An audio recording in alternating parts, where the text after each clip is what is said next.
Hello，香，娇娇，你们好。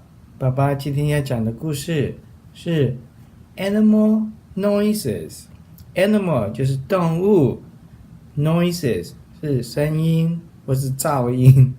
OK，Animal Noises。好，我们赶快来看哦。在农场 farm， 最早起床的是谁呢？就是 Rooster。Chicken， 小鸡鸡 little chicks， 然后这是公鸡，就是 rooster， 然后 rooster 的声音是什么？是 cluck， 早餐时间到了，牛 cows， 他们在吃草 grass， 然后牛的声音是什么？母，绵羊 sheep， 他们也喜欢吃草 grass， 然后他们喜欢在草原上面蹦蹦跳，然后他们的声音是什么？ donkey， 他们就从他们的马槽里面走出来 click clap， 走出来，然后他们会发出什么声音呢？ eor bee， 他们飞来飞去，好忙哦，在做工。他们会发出什么声音呢？ bzz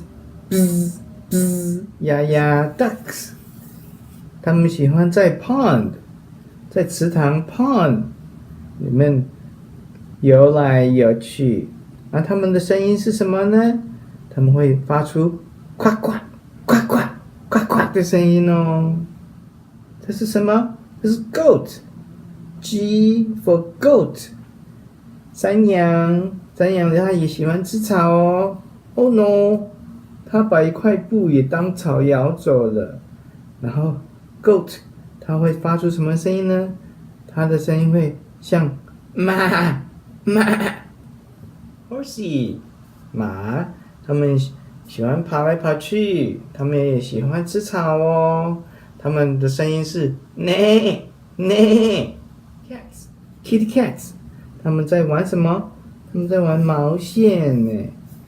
都打结了怎么办呢？那猫 cats， 他们的声音是什么？ kitty cat， 他们会发出喵喵的声音，喵。到深夜了，就有 nighttime， 月亮 moon 出来了，还有很多 stars， 小星星 stars， 还有谁呢？ owl， 他们眼睛大大的，然后他们的声音是呼呼，然后所有的动物都要回家睡觉觉了。故事也结束了，好听吗？那下次再讲故事给你们听哦，拜拜。